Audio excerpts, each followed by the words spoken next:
أشهد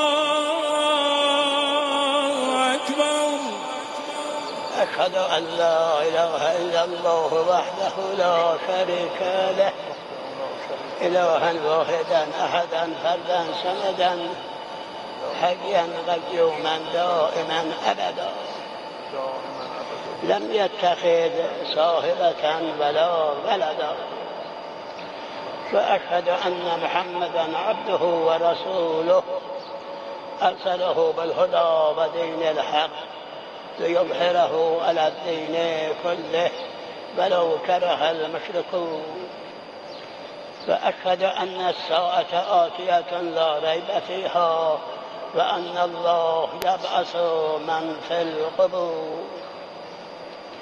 الله أكبر. الله أكبر. اللهم صل على محمد وآل محمد وبارك على محمد وآل محمد وارحم محمدا وآل محمد كأفضل ما صليت وباركت وترحمت على إبراهيم وآل إبراهيم إنك حميد مجيد. وصل اللهم على جميع الأنبياء والمرسلين والشهداء والصديقين وحسن أولئك رفيقا. الله أكبر. الله أكبر.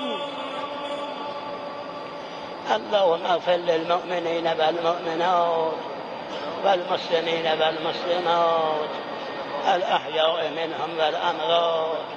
تابع اللهم بيننا وبينهم بالخيرات إنك مجيب الدعوات إنك قاضي الحاجات إنك غافر الخطيئات ومبدل السيئات حسنات إنك على كل شيء قدير.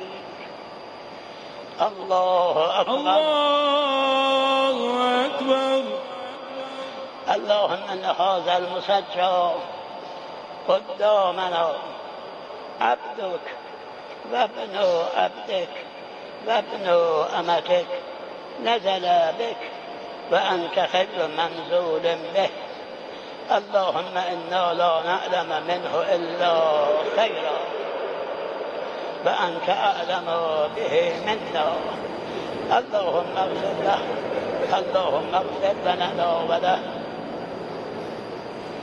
اللهم احشره مع من يتولاه ويحبه وأبعده ممن يتبرأ منه ويبغضه.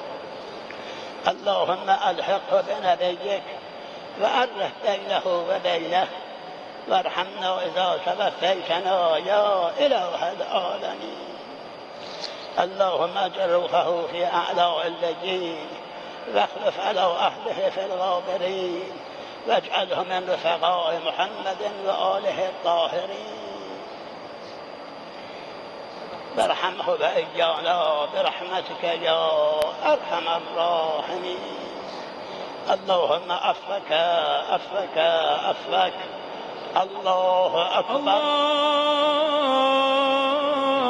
الله أكبر. رحم الله من قرأ الفاتحة. بسم الله الرحمن الرحيم. رحم الله من قرأ فاتحة مع الصلوات.